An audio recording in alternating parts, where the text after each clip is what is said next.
तो इस चैप्टर में जो पढ़ा है हम लोगों ने कि रेट ऑफ द रिएक्शन क्या होता है, और उसका ग्राफिकल रिप्रेजेंटेशन देखने के बाद हम लोगों को एक बात समझ में आ गई थी। वो ग्राफ फिर से मुझे ड्रॉ करना पड़ेगा, क्योंकि उसी से हमको फिर से आगे का क्लास जो है वो बाहर निकालना है, क्या पढ़ाना क्या है, वो क्लास के लिए हमको ड्रॉ करना होगा ग्राफ। लेकिन मैं आपको बता दूं कि वो जो हम लोगों ने पढ़ा था कि रेट ऑफ द रिएक्शन के बारे में इस चैप्टर में पूरे खुल के पढ़ना है हम लोगों को। तो रेट ऑफ रिएक्शन क्या होता है, वो पहला टॉपिक रेट ऑफ रिएक्शन के बारे में बहुत सारी बात हम लोग कर रहे थे, और फाइनली हम लोगों ने ये कंक्लूज़न निकाला था कि किसी भी रिएक्शन का जो रेट होता है उसका मतलब हुआ कि रिएक्टेंट या प्रोडक्ट के कंसंट्रेशन में यूनिट टाइम में कितना चेंज हुआ। हम लोग इसी बात को कंसीडर करते हैं, इसी बात को उसमें पढ़ते हैं कि यूनिट टाइम में रिएक्टेंट या प्रोडक्ट के कंसंट्रेशन में जो चेंज होता है हम लोग उसी को रेट ऑफ द रिएक्शन कहते हैं। तो यूनिट टाइम में वो टाइम सेकेंड भी हो सकता है, मिनट भी हो सकता है, घंटा भी हो सकता है, और रिएक्शन के रेट में हम लोग रिएक्टेंट का कंसंट्रेशन भी यूज कर सकते हैं और प्रोडक्ट का कंसंट्रेशन भी यूज कर सकते हैं। और उसमें एक और भी बात बताया था कि अगर रिएक्टेंट के कंसंट्रेशन के टर्म में लिखा जाएगा तो हम माइनस साइन पहले यूज़ करेंगे, और प्रोडक्ट के कंसंट्रेशन के टर्म में लिखा जाएगा तो साइन यूज़ करने की ज़रूरत नहीं है, क्योंकि वो रेट ऑलरेडी पॉजिटिव होगा। तो ये सारी बात डिस्कशन हम लोग कर चुके थे, और हम लोग यहाँ आकर एक जगह फंस गए कि ये जो हम रेट एक्सप्रेस कर रहे हैं उसको ग्राफ में हम लोगों ने देखा कि शुरू में जब रिएक्टेंट का कंसंट्रेशन बहुत ज़्यादा था उस समय रिएक्शन का रेट बहुत ज़्यादा रहा होगा, और जैसे जैसे कंसंट्रेशन घटा होगा, जैसे समय पास हुआ होगा, वक्त बीता होगा, रिएक्टेंट का कंसंट्रेशन घटा होगा, वैसे वैसे रेट जो है वो स्लो होता गया होगा, रेट स्लो होता गया होगा। और तब हम लोग उस केस में ये समझते हैं कि रिएक्शन का रेट घट गया। लेकिन हमारा जो रेट था जिसको हम लोगों ने डिफाइन करा था एवरेज रेट ऑफ रिएक्शन, जिसका नाम दिया था, वो तो बता रहा है कि थ्रू आउट द रिएक्शन, पूरे रिएक्शन के दरमियान रेट जो है वो कांस्टेंट है, ऐसा बता रहा था वो। तो ये बात तो सही नहीं है। तो उसी बात को समझने के लिए हम लोग एक नया रेट डिफाइन करना चाहते थे, और उसका नाम बता दिया था कल, इंस्टेंटेनियस रेट। तो हम हमेशा ये कहते रहे हैं आपको कि चैप्टर के स्टार्ट में जो चैप्टर को इंट्रोड्यूस किया जाता है, जो पहला टॉपिक पढ़ा जाता है या पढ़ाया जाता है, उसमें कुछ खास बातें होती हैं। खास बातें होती है कि वो जो होता है वो टॉपिक बेस्ड होता है कि पूरा का पूरा चैप्टर अब उसी पर बेस्ड होगा। पूरा का पूरा चैप्टर अब हम लोग उसी टॉपिक के बेसिस पर डील करेंगे, पढ़ेंगे। तो इसलिए उसको समझना ज़्यादा ज़रूरी है, उसको बड़ा माइन्यूटली समझना चाहिए, और वही समय है अभी इस चैप्टर का। तो हम फिर स्टार्ट करते हैं इसको। रेट ऑफ रिएक्शन पढ़ रहे थे, rate of the reaction, rate of the reaction हम लोग यही टॉपिक कंटिन्यू कर रहे थे। और इस रेट ऑफ द रिएक्शन में समझा दिया था कि अगर कोई रिएक्शन दिया हुआ है फॉर ए गिवन रिएक्शन, अगर कोई रिएक्शन दिया हुआ है, रिएक्टेंट से बन रहा है प्रोडक्ट, तो एक बार याद दिला देता हूँ आपको कि इसके लिए हम लोग रेट लिखते थे तो minus delta concentration of r by delta t, या अगर हम प्रोडक्ट के टर्म में लिखें तो delta concentration of product by delta t, जिसमें डेल्टा जो है वो एक लार्ज चेंज को बता रहा है, और इसमें change in concentration of reactant हुआ, ये change in concentration of product हुआ, टाइम से डिवाइड कर दिए, यही रेट हम लोग निकाले थे। और इसमें ग्राफिकल मेथड भी आपको दिखा दिया था। Graphically this can be shown as, हम लोग इसको ग्राफिकली दिखाए थे रिएक्टेंट के टर्म में भी और प्रोडक्ट के टर्म में भी। इस पर हम लोग लेते हैं टाइम, और इस पर लेते हैं कंसंट्रेशन ऑफ रिएक्टेंट। तो रिएक्टेंट का कंसंट्रेशन लेते हैं तो ऐसा ग्राफ हम लोगों को मिला था, जिसमें मैंने ये समझाया था कि अगर ये C1 कंसंट्रेशन है और ये C2 कंसंट्रेशन है तो इसके कॉरस्पॉन्डिंग टाइम मैंने बता दिया था कि ये T1 है और इसके कॉरस्पॉन्डिंग टाइम जो है वो T2 है। तो इसके लिए रेट डिफाइन करना था, तो माइनस साइन पहले ले लेना है, C2 minus C1 by T2 minus T1, यही कहे थे। और अगर हम प्रोडक्ट के टर्म में लिखें ग्राफ को, ग्राफ प्लॉट करें प्रोडक्ट के कंसंट्रेशन के टर्म में, कंसंट्रेशन ऑफ प्रोडक्ट, और यहाँ ले ले टाइम, तो प्रोडक्ट शुरू में 0 रहा और जैसे जैसे वक्त बीता वैसे वैसे ये बढ़ता गया। और उसमें कहते हैं कि अगर ये कंसंट्रेशन C1 है शुरू में और यहाँ कंसंट्रेशन बढ़ के C2 हो गया है, तो C2 के करस्पॉन्डिंग जो टाइम होगा वो T2 होगा और C1 के करस्पॉन्डिंग जो टाइम होगा वो T1 होगा। और तब यहाँ पर हम लोगों ने लिखा था कि रेट बराबर हो जाएगा C2 minus C1 by T2 minus T1। ये ग्राफ हम लोग समझ चुके थे और इस दोनों ग्राफ से ये कंक्लूज़न निकाला था कि यहाँ से शुरू में रिएक्शन का रेट बहुत ज़्यादा है और यहाँ भी रिएक्शन का रेट बहुत ज़्यादा है, लेकिन जैसे जैसे वक्त बीता है रिएक्शन का रेट स्लो होता गया, रिएक्शन का रेट घटता गया, रिएक्शन स्लो होता गया है। जैसे जैसे कंसंट्रेशन रिएक्टेंट का कंज्यूम होता गया, घटता गया, वैसे वैसे रिएक्शन का रेट जो है वो स्लो होता गया है। जबकि यह रेट बता रहा है हमको कि पूरे रिएक्शन के दरमियान रिएक्शन का रेट कांस्टेंट रहा है, जो कि एक गलत इन्फॉर्मेशन हुआ, बहुत सेटिस्फैक्टरी इन्फॉर्मेशन हमारे पास ये नहीं दे रहा है। तो हम लोग इसको सॉल्व करने के लिए एक नया रेट डिफाइन करना चाह रहे थे और उसका नाम है इंस्टेंटेनियस रेट। तो यहाँ मैं ये लिख सकता हूँ कि average rate of the reaction, average rate of the reaction gives the information that rate is uniform throughout the reaction। पूरे रिएक्शन के दरमियान रेट कांस्टेंट रहा है, but it is not true.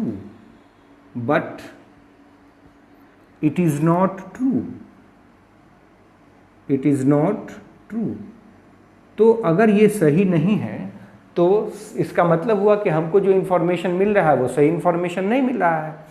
तो हम ये कह सकते हैं कि एवरेज रेट ऑफ रिएक्शन जो हुआ वो बहुत इन्फॉर्मेटिव नहीं हुआ। Hence,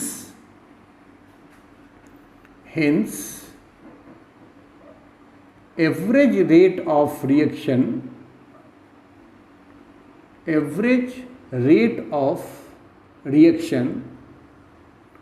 is not very informative। यह बहुत इन्फॉर्मेटिव नहीं है, इससे बहुत ज़्यादा इन्फॉर्मेशन हमको नहीं मिलता है। एवरेज रेट ऑफ रिएक्शन जो है वो बहुत इन्फॉर्मेटिव नहीं है। तो अब इन्फॉर्मेटिव नहीं है तो उसके लिए हम इसको ज़्यादा इन्फॉर्मेटिव बनाने के लिए एक नया रेट डिफाइन करेंगे। Hence we define a new rate of reaction known as instantaneous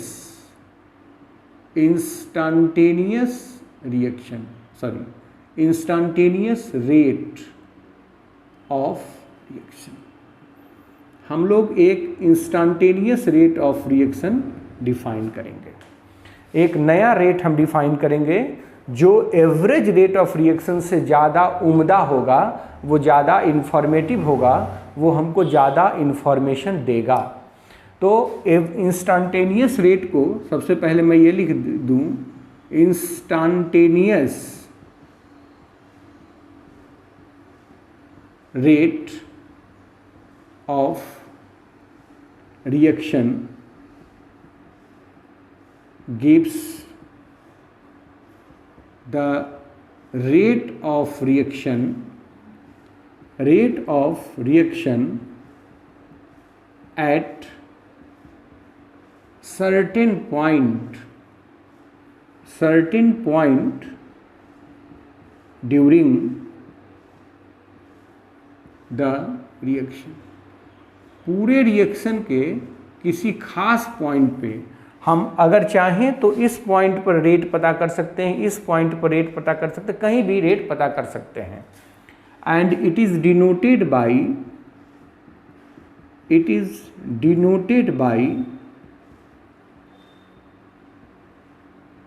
R instance बराबर होगा minus d concentration of R by dt, या D concentration of product by dt। ये समझना होगा। वेयर, ये आपको समझाएं भी पहले, स्मॉल डी जो है इंडिकेट्स स्मॉल चेंज। आपको एवरेज रेट में तो पूरा ओवरऑल चेंज हम दिखाना चाह रहे थे, इसलिए डेल्टा का इस्तेमाल किया। यहाँ पर स्मॉल चेंज दिखाना चाह रहे हैं, इसलिए डी का इस्तेमाल किया।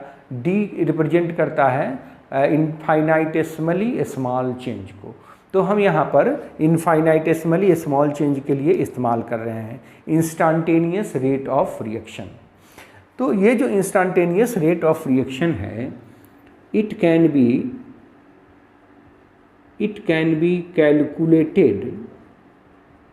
calculated by calculating slope of tangent drawn at a particular point। किसी खास पॉइंट पर जो टेंजेंट ड्रॉ कीजिएगा उसका जो स्लोप होगा वही इंस्टेंटेनियस रेट का वैल्यू देगा। सपोज कीजिए कि हमको यहाँ पर रेट मालूम करना है, तो इस पर हम टेंजेंट ड्रॉ कर देते हैं। टेंजेंट ड्रॉ कर दिया, और इस टेंजेंट का जो स्लोप होगा, आप समझ गए होंगे कि ये जो स्लोप होगा, तो ये तो देगा हमको टाइम और ये देगा कंसंट्रेशन, तो इसका जो स्लोप होगा वही होगा रेट, इंस्टेंटेनियस रेट। वैसे ही अगर हमको यहाँ पर इसका रेट मालूम करना है, तो फिर वही बात, हमको यहाँ पर स्लोप प्लॉट कर देना, टेंजेंट प्लॉट कर देना है। टेंजेंट का जो स्लोप होगा, स्लोप ऑफ टेंजेंट यही देगा R इंस्टेंस। तो हम किसी भी पॉइंट पर, आप जब स्लोप की बात करें, टेंजेंट की बात करने लगे, तो टेंजेंट तो उस कर्व को किसी एक पॉइंट पर ही टच करेगा। तो जिस पॉइंट पर टच करेगा उस पॉइंट पर रिएक्शन का रेट कितना है, हम ये बड़े आसानी से कैलकुलेट कर सकते हैं, बड़े आसानी से मालूम कर सकते हैं। और इस तरह से हम लोग इंस्टेंटेनियस रेट डिफाइन करते हैं। इंस्टेंटेनियस रेट का मीनिंग यह हुआ कि यह एक ऐसा रेट है जो किसी खास मोमेंट में, किसी खास फ्रैक्शन ऑफ मिनट या सेकेंड में भी जो रेट होगा हम ये मालूम कर लेंगे। तो इंस्टेंटेनियस रेट जो हुआ वो ज़्यादा इन्फॉर्मेटिव है एवरेज रेट से, क्योंकि एवरेज रेट तो बताता है कि पूरे रिएक्शन के दरमियान रिएक्शन का रेट कांस्टेंट रहा, यूनिफॉर्म रहा, जबकि ऐसा था नहीं एक्चुअली प्रैक्टिकली। तो हम लोगों ने एक नया रेट डिफाइन किया और उसको कहते हैं इंस्टेंटेनियस रेट। और इंस्टेंटेनियस रेट से हमको सारी जानकारी मिल जाती है कि किस पॉइंट पर रिएक्शन का रेट क्या था। तो इंस्टेंटेनियस रेट जो हुआ वो ज़्यादा इन्फॉर्मेटिव हुआ एवरेज रेट के मुकाबले। तो हम यहाँ कह देना चाहते हैं कि इंस्टेंटेनियस रेट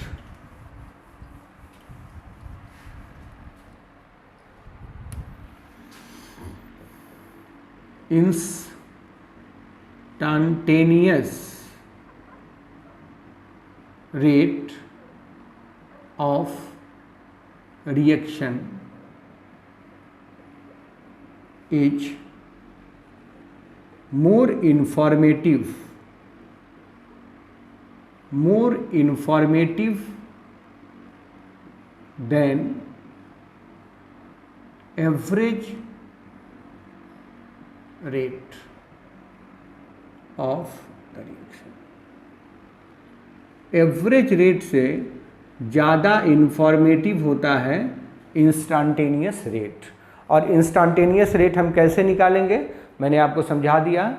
किसी भी ये जो कंसंट्रेशन और टाइम ग्राफ है उस ग्राफ के किसी पॉइंट पर एक टेंजेंट प्लॉट करना, ड्रॉ कर देना है और उस टेंजेंट का स्लोप निकालेंगे और वही स्लोप इंस्टेंटेनियस रेट देगा उस खास पॉइंट पर। तो इस तरह से इंस्टेंटेनियस रेट हम लोग निकाल लेंगे। तो रेट जब हम लोगों ने समझ लिया है, ये रेट अभी इतना आसान नहीं है, इसको और थोड़ा सा हम लोग लंबा खींचेंगे, इसको थोड़ा और समझेंगे क्योंकि ये बेसिक चीज़ है। तो जब इंस्टेंटेनियस रेट हम लोगों ने समझ लिया तो रेट का हम यूनिट भी देख लेते हैं। यूनिट क्या होगा रेट का?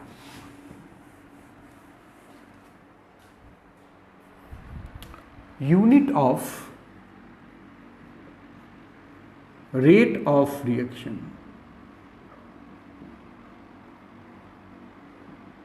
रिएक्शन के रेट का यूनिट क्या होगा?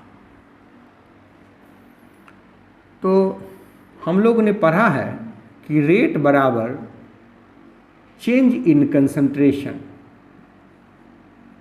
चेंज इन कंसंट्रेशन, चाहे वो कंसंट्रेशन रिएक्टेंट का हो चाहे प्रोडक्ट का हो, by change in time. Time में जितना टाइम लगता है उसमें। तो कंसंट्रेशन, चेंज इन कंसंट्रेशन तो कंसंट्रेशन ही ना होगा। कंसंट्रेशन में से कंसंट्रेशन घटाएंगे तो कंसंट्रेशन ही मिलेगा, और बाई टाइम। तो कंसंट्रेशन का यूनिट हम लोग जानते हैं मोल पर लीटर, और टाइम का second inverse, minute inverse, hour inverse, जो भी कहिए। तो चूंकि टाइम को हम लोग सेकेंड में ही ऐसा यूनिट में मेजर करते हैं, इसलिए हम लोग यहाँ मोल, लीटर इन्वर्स, सेकेंड इन्वर्स लिख दिए हैं। ये यूनिट हुआ रेट ऑफ रिएक्शन का, चाहे वो एवरेज रेट हो चाहे इंस्टेंटेनियस रेट हो। अब ये तो आपने सीख लिया। अब जैसे कहता है, सपोज कीजिए, सपोज ए रिएक्शन, सपोज कीजिए कि एक रिएक्शन है H2 gas plus Cl2 gas, ये दे रहा है 2HCl, तो गड़बड़ हो जाएगा। नहीं, हम ऐसा रिएक्शन नहीं लिख सकते हैं अभी। हम यहाँ लिखते हैं A प्लस B, ये दे रहा है C प्लस D। तो अगर आप समझ रहे हैं कि ये दोनों क्या है, रिएक्टेंट है, रिएक्टेंट, और ये दोनों प्रोडक्ट कहे जाते हैं। ये तो सब लोग जानते हैं, ये दोनों प्रोडक्ट कहे जाते हैं। तो अगर हम इससे रेट लिखें तो होगा minus d concentration of a by d t. Minus क्यों लगाया है? क्योंकि ये रिएक्टेंट है। फिर बराबर minus d concentration of b by d t. ये भी बी भी रिएक्टेंट है इसलिए माइनस लगाया है। बराबर होगा d concentration of c by d t. अब देखिए हम D क्यों लिख रहे हैं? क्योंकि हम इंस्टेंटेनियस रेट लिख रहे हैं, इसलिए हम यहाँ D लिख सकते हैं। आप इतनी बात समझिए। बराबर होगा D concentration of D by d T. तो ये हम लोग रेट लिख रहे हैं। यहाँ से कुछ इन्फॉर्मेशन हम आपको समझाना चाहते हैं, बताना चाहते हैं कि रेट जो है रिएक्शन का, चाहे किसी के टर्म में क्यों न लिखा जाए, वो हमेशा बराबर होगा। रेट चाहे किसी भी टर्म में क्यों न लिखा जाए, बराबर होना चाहिए। देखिए इसलिए मैंने लिखा, ए के टर्म में लिखा तो भी बराबर का साइन दिया, बी के टर्म में लिखा, सी के टर्म में लिखा, डी के टर्म में लिखा। रेट हमेशा बराबर होगा, चाहे वो किसी भी रिएक्टेंट या प्रोडक्ट के टर्म में क्यों न लिखा जाए। इसको मैं स्टार देकर यहाँ लिख देता हूँ। Rate of the reaction rate of the reaction must be equal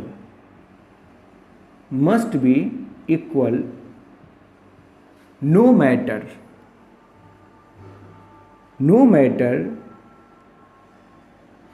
in the terms of which species, that is reactant and product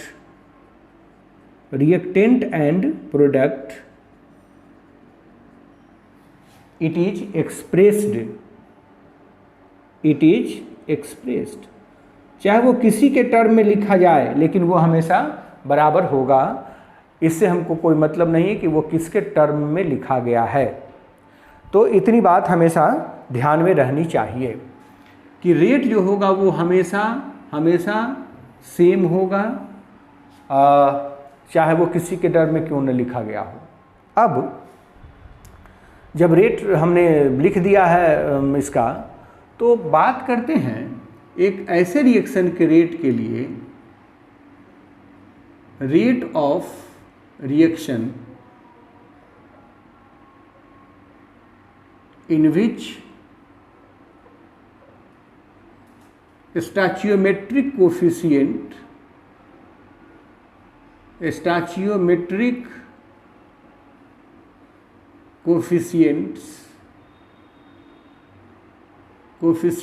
are different, जिसमें stoichiometric coefficient जो है वो डिफरेंट हो।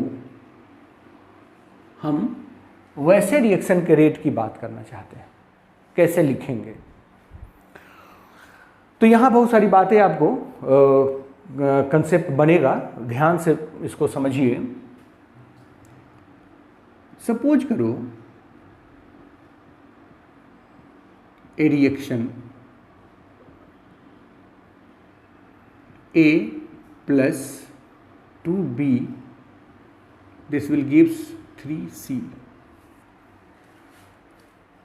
यह रिएक्शन, मैंने यही इसी की बात की थी कि अगर स्टोइचियोमेट्रिक कोफिशिएंट डिफरेंट हो तो क्या होगा, इसको समझना होगा। बड़ा आप ध्यान से समझिए इसको कि स्टोइचियोमेट्रिक कोफिशिएंट यहाँ 1 है, यहाँ 2 है, यहाँ 3 है। यहाँ तो सब में 1 था इसलिए हमने लिख डाला इसको और ये सही भी हो गया। लेकिन यहाँ पर अगर हम रेट लिखेंगे तो कैसे लिखेंगे, अब जरा समझिए। इस रिएक्शन में, in this reaction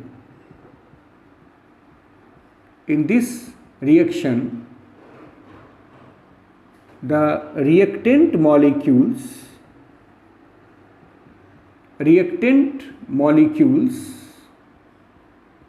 disappear, reactant molecule disappear हो रहा है and products appear, और प्रोडक्ट जो है वो अपीयर हो रहा है। रिएक्टेंट का डिसअपियरेंस हो रहा है और प्रोडक्ट का अपीयरेंस हो रहा है। प्रोडक्ट बन रहा है, अपीयर हो रहा है, और रिएक्टेंट डिसअपियर हो रहा है। यही बात हो रही है।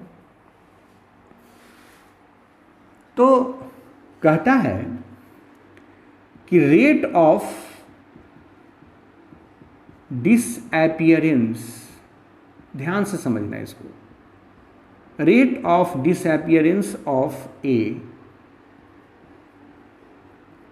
रिएक्टेंट ए बराबर ए के कंसंट्रेशन में जो चेंज होगा dA/dt। यही तो, जितना ए के कंसंट्रेशन में कमी आएगी उसी के रेट को कहेंगे ना रेट ऑफ डिसअपियरेंस। ठीक वैसे ही रेट ऑफ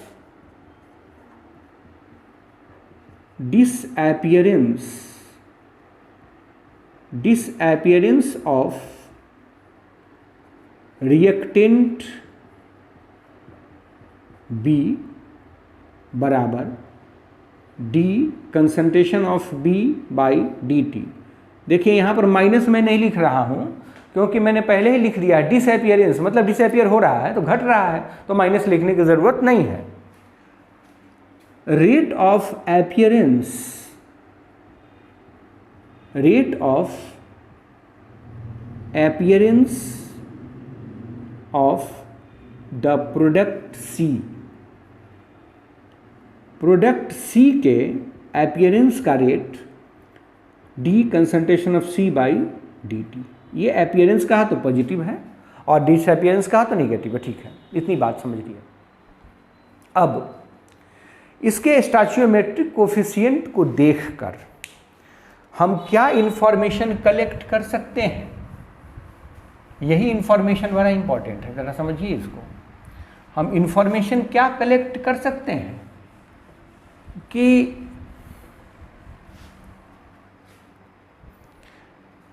एक मोल ए और 2 मोल बी है, 3 मोल सी बना रहा है। तो अगर इसमें से 1 मोल घटेगा तो इसमें से 2 मोल घटेगा, तब नहीं ये 3 मोल बनेगा। कहने का मतलब जरा ध्यान से समझिए। तो जिस रेट से ये डिसअपियर होगा उसके 2 गुने रेट से ये डिसअपियर होगा और उसके 3 गुने रेट से ये अपीयर होगा। हम ये आपको समझाना चाहते हैं, यही बात हम लिखना चाहते हैं। अगर ना समझ में आए तो इसके बाद हमसे पूछ सकते हैं आप कि from equation we can find कि रेट ऑफ डिसअपियरेंस, ध्यान देना, rate of disappearance of reactant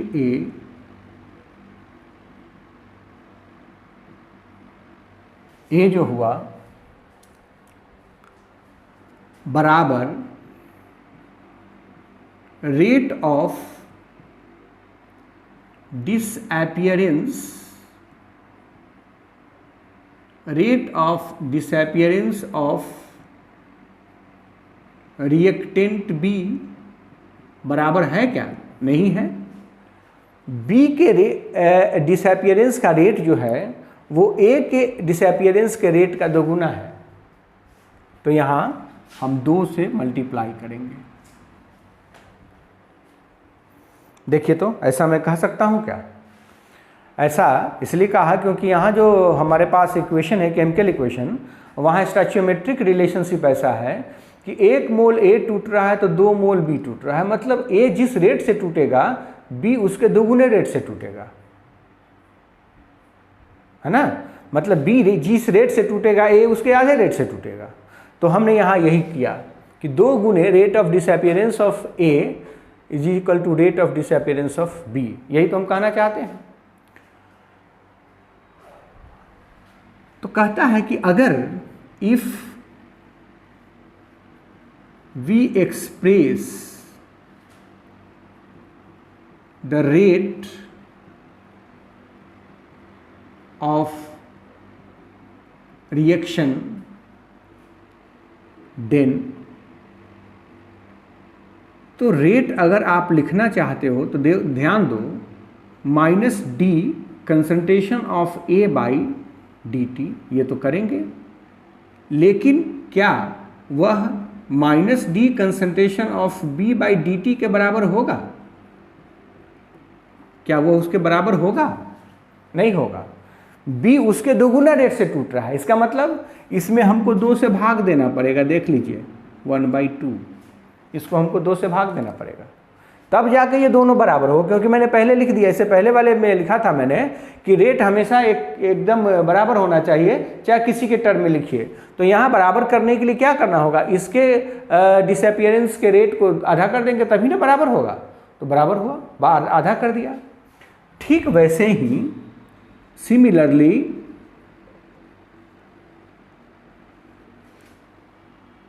rate जो लिखोगे आप 1/3 d concentration of c by d t. अब जिस रेट से ए टूट रहा है उसके 3 गुने रेट से सी बन रहा है, तो सी को ए के बराबर करने के लिए हमको 3 से भाग देना पड़ेगा ना, तब ना वो बराबर होगा। तो यहाँ पर सीधा सा एक कंसेप्ट हम बना लेते हैं कि जब कभी हम रेट लिखेंगे तो जो स्टैच्यूमेट्रिक कोफिशिएंट होगा उस स्पीशीज का, रिएक्टेंट या प्रोडक्ट का, हम उस स्टैचियोमेट्रिक कोफिशिएंट से डिवाइड कर देंगे उस रेट को। बस इतना सा कंसेप्ट डेवलप कर लेना है और दिमाग में बैठा लेना है। It means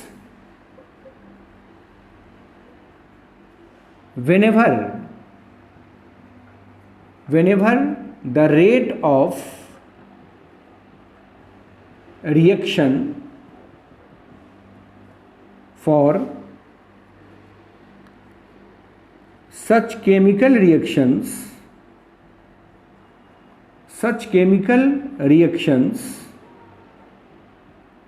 is expressed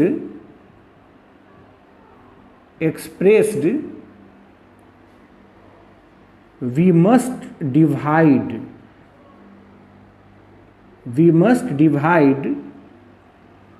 the rate by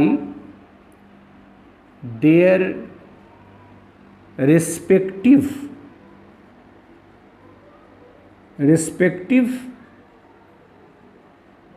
stoichiometric coefficient. Respective stoichiometric coefficient से हमको डिवाइड कर देना चाहिए। तो अब हम अगर जनरल बात करें, फॉर ए जनरल रिएक्शन, अगर हम एक जनरल रिएक्शन की बात करते हैं, जनरल रिएक्शन में लिखते हैं ए प्लस बी, ये दे रहा है c plus d and d. तो अगर रेट लिखेंगे हम तो वो हो जाएगा -1/a D concentration of a by d T बराबर -1/b D concentration of b by d T बराबर 1/c D concentration of c by d T बराबर 1/d D concentration of d by d t. ये हमेशा याद रखिएगा कि अगर किसी भी केमिकल रिएक्शन में स्टैचियोमेट्रिक कोफिशिएंट डिफरेंट है तो उसके रेट लिखने के समय एक सावधानी हमेशा बरतनी है कि जो उसका कोफिशिएंट है उसे उसको डिवाइड कर देंगे, इतना ध्यान रखना है। और यहाँ एक और कंक्लूजन आप निकाल सकते हैं कि rate of the reaction and rate of disappearance और रेट ऑफ अपीयरेंस जो है वो अलग अलग बातें हैं। ध्यान देने वाली बात यह है कि अगर हम रेट ऑफ रिएक्शन लिखेंगे तो उसमें कोफिशिएंट से डिवाइड करेंगे, लेकिन अगर हम रेट ऑफ डिसअपियरेंस लिख रहे हैं या रेट ऑफ अपीयरेंस लिख रहे हैं तो वहाँ कोफिशिएंट का कोई रोल नहीं है। ये बात हमेशा ध्यान रखिएगा। मैं इस बात को लिख दूंगा, स्टार देकर लिख दूंगा, इसकी बहुत ज़रूरत पड़ेगी। क्वेश्चन नंबर 3 एक्सरसाइज में इस पर बेस्ड है, आप उसको एक बार बनाएंगे तो तुरंत समझ में आ जाएगी बात। और भी आगे बढ़ते रहेंगे, इसको थोड़ा समझते रहेंगे, लेकिन जो रेट ऑफ डिसअपियरेंस या अपीयरेंस है वो रेट ऑफ रिएक्शन से अलग है। Rate of disappearance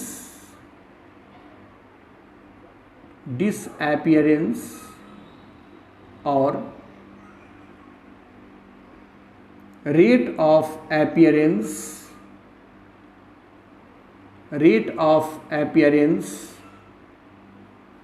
does not require any coefficient, उसको किसी कोफिशिएंट की ज़रूरत टू डिवाइड और multiply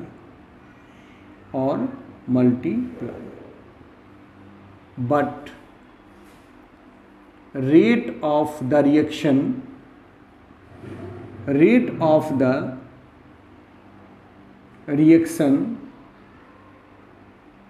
must be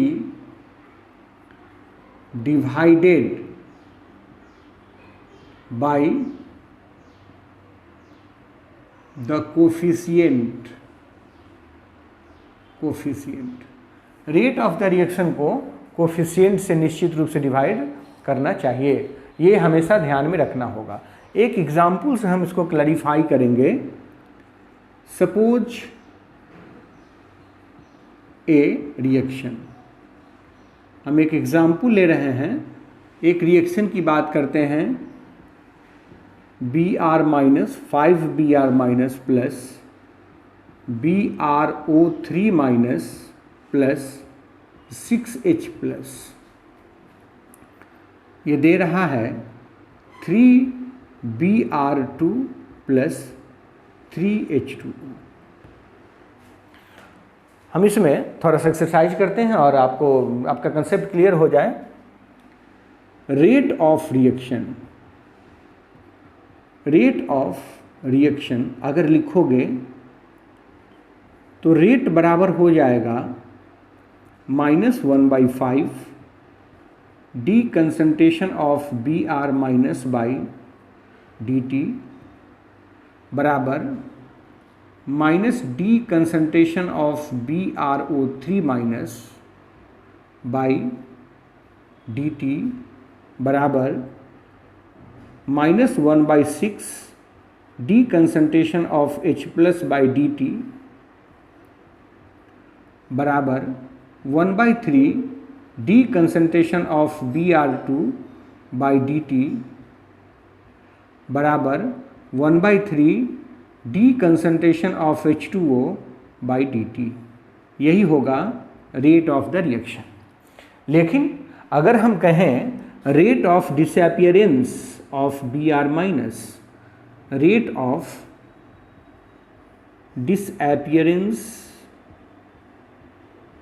of Br minus, तो वो होगा minus D Br minus, minus नहीं भी लिख सकते हैं हम, क्योंकि यहाँ तो मैंने डिसअपियरेंस लिख ही दिया है, तो माइनस नहीं भी लिखेंगे, और अगर डिसअपियरेंस नहीं लिखेंगे तो माइनस लिखेंगे। दोनों ही केस में ये सही है। डिसअपियरेंस का रेट जो है वो कभी माइनस या प्लस में नहीं आएगा, वो तो एक नंबर आएगा, इतना रेट है डिसअपियर होने का। हम केवल आपको ये समझाना चाहते हैं कि यहाँ मैंने किसी भी कोफिशिएंट से गुना या भाग नहीं किया।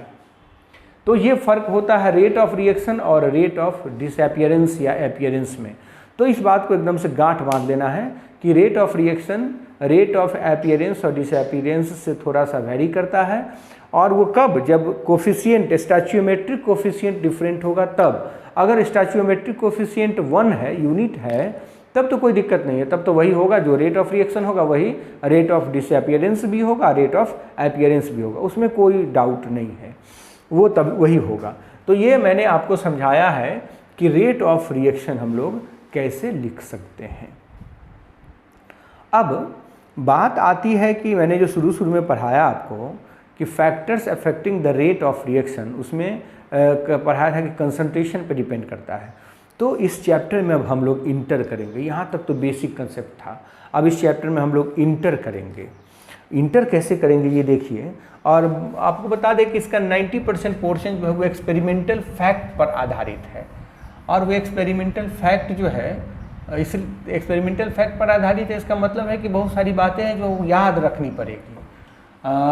ऐसा कुछ ट्रिक होता है, ऐसा नहीं है, लेकिन वो आप लोगों के लेवल की चीज़ नहीं है और उसकी ज़रूरत भी आपको नहीं है, तो उसमें हम लोग क्यों अपना टाइम बर्बाद करेंगे। खैर, वो उसको आने दीजिए, वो उस टॉपिक को, और आपको अपने समझ में आएगा, आप खुद से डिसाइड कर पाएंगे कि उसको क्या करना है। देखो, factors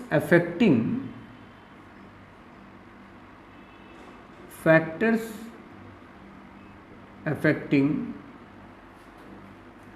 rate of the reaction.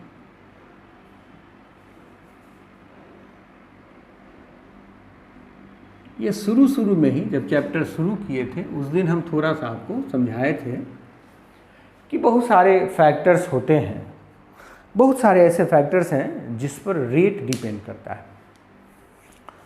तो उसमें से कहा था कि कंसंट्रेशन, रिएक्टेंट का कंसंट्रेशन है, प्रोडक्ट का कंसंट्रेशन है, फिर लाइट की इंटेंसिटी है, फिर टेम्परेचर है, फिर प्रेशर है, सरफेस एरिया है, नेचर ऑफ द सब्सटेंस है, physical state of the substance है, जिसमें कहा था कि अगर पाउडर स्टेट होगा तो रिएक्शन बड़ा फास्ट होगा, और अगर सॉलिड है वो तो उसमें रिएक्शन स्लो होगा। तो बहुत सारी बातें हैं, ये सब हम लोग डिस्कस कर चुके हैं। उसी में से अब उसी को हम लोग बारी बारी से पढ़ेंगे। जैसे अभी हम आपको दिखाना चाहते हैं कि concentration dependence of the rate of reaction, reaction का रेट जो है वो कंसंट्रेशन पे कैसे डिपेंड करता है, हम ये समझना चाहते हैं। Concentration dependence of the rate of reaction, तो बहुत सारे फैक्टर्स हैं, जिसमें से पहला फैक्टर है कंसंट्रेशन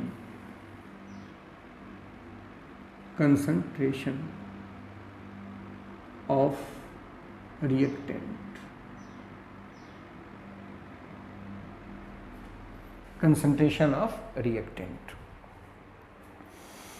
तो इसको समझने के लिए थोड़ा सा दिमाग को शांत करके स्थिर करके देखिए, और हम कुछ आपको अभी एक इंट्रोडक्शन टाइप का इस टॉपिक का समझाते हैं। बाकी इसको हम लोग पूरे डेप्थ में नेक्स्ट क्लास में डील करेंगे, लेकिन अभी हम आपको कुछ इसके बारे में समझा दे रहे हैं ताकि नेक्स्ट क्लास में इसकी मदद मिल पाए। कंसंट्रेशन ऑफ रिएक्टेंट, जैसे देखो एक रिएक्शन के बारे में बात करते हैं। सपोज ए रिएक्शन, हम एक रिएक्शन के बारे में बात करते हैं जिसमें रिएक्टेंट से प्रोडक्ट बन जाता है, तो initially when concentration of reactant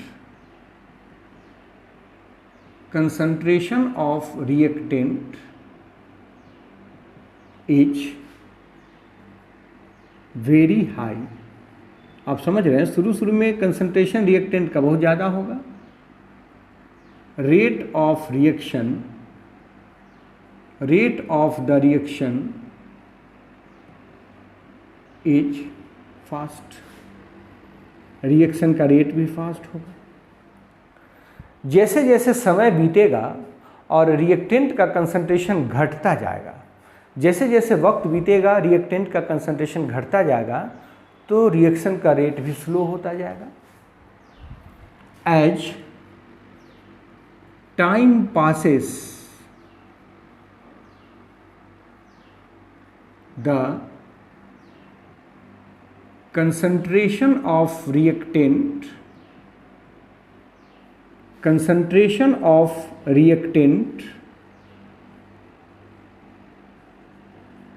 decreases and the rate becomes slower,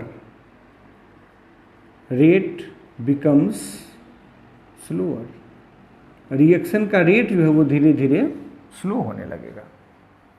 इसका क्या मतलब समझे आप, कि रिएक्शन का जो रेट होता है वो रिएक्टेंट के कंसंट्रेशन पे डिपेंड करता है। तो इसको एक रफली कैलकुलेट करने के लिए एक थ्योरेटिकल थ्योरी दिया गया, लॉ दिया गया, theoretical not experimental, theoretical law दिया गया कि rate of the reaction is directly proportional to the concentration of reactant, जिसको लॉ ऑफ मास एक्शन के नाम से जाना जाता है। तो हम कह सकते हैं on the basis of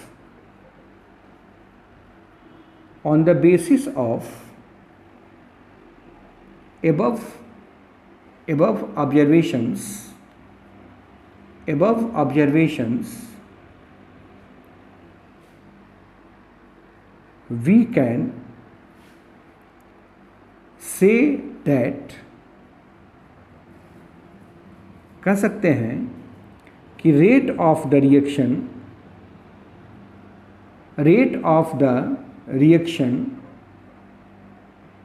is directly proportional to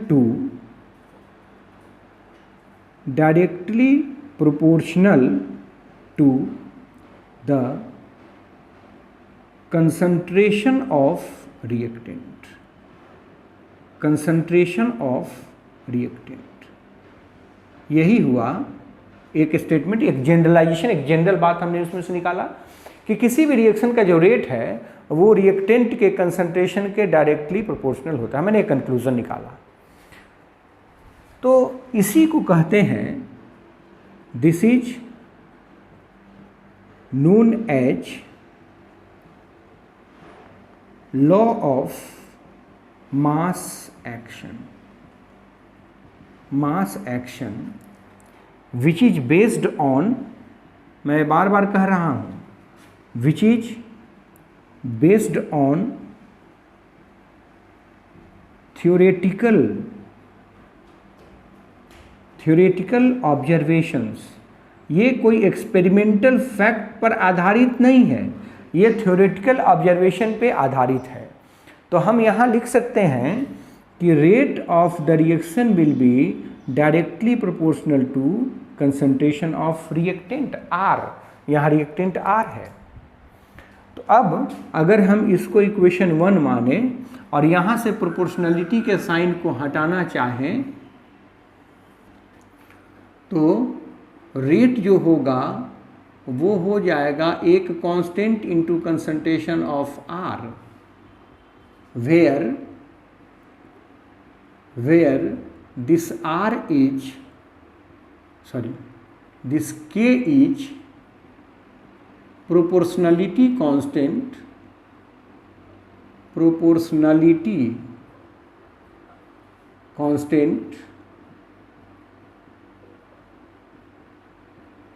known as rate constant. इसको हम लोग रेट कांस्टेंट भी कहते हैं, इसको हम लोग रेट कांस्टेंट भी कहते हैं। रेट कांस्टेंट बहुत ही इंपॉर्टेंट, बहुत ही कंसेप्चुअल टर्म है, इसको हम लोग बाद में तो और भी डेप्थ में पढ़ेंगे रेट कांस्टेंट को। अगर if concentration of reactant is 1 mole litre inverse, तो उस केस में रेट जो होगा वो K के बराबर हो जाएगा। इसका मतलब हुआ it means rate constant is nothing but rate of reaction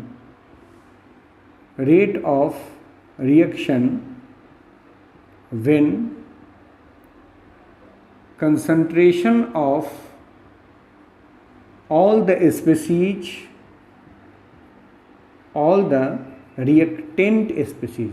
reactants कह देता हूँ, reactants is 1 mole litre inverse. इसीलिए हेंस हम लोग इस रेट कांस्टेंट का दूसरा नाम भी रख सकते हैं। रेट कांस्टेंट का दूसरा नाम स्पेसिफिक रेट ऑफ रिएक्शन भी कह सकते हैं, स्पेसिफिक रेट ऑफ रिएक्शन भी कह सकते हैं। देखिए अभी जो मैं आपको पढ़ा रहा हूँ इसमें कुछ भी एक्सपेरिमेंटल डाटा नहीं है, ये पूरा का पूरा थ्योरेटिकल कंसेप्ट पर बेस्ड है कि लॉ ऑफ मास एक्शन वही लागू होता है। थ्योरेटिकली हम लोग इसको देखते हैं, इसमें कोई एक्सपेरिमेंटल फैक्ट नहीं है। एक्सपेरिमेंटल फैक्ट तो बहुत ही अजीबोगरीब होता है, वो मैं आपको दिखाऊंगा कल नेक्स्ट क्लास में। एक्सपेरिमेंटल फैक्ट थोड़ी सी दूसरी बात हो गई, ये टोटल का टोटल थ्योरेटिकल कंसेप्ट पर आधारित है। ठीक वैसे ही अगर for more than one reactants, अगर एक से ज़्यादा रिएक्टेंट्स होगा, जैसे A प्लस बी और ये दे रहा है प्रोडक्ट, सपोज करो कि ऐसा कोई रिएक्शन है, तो according to law of mass action,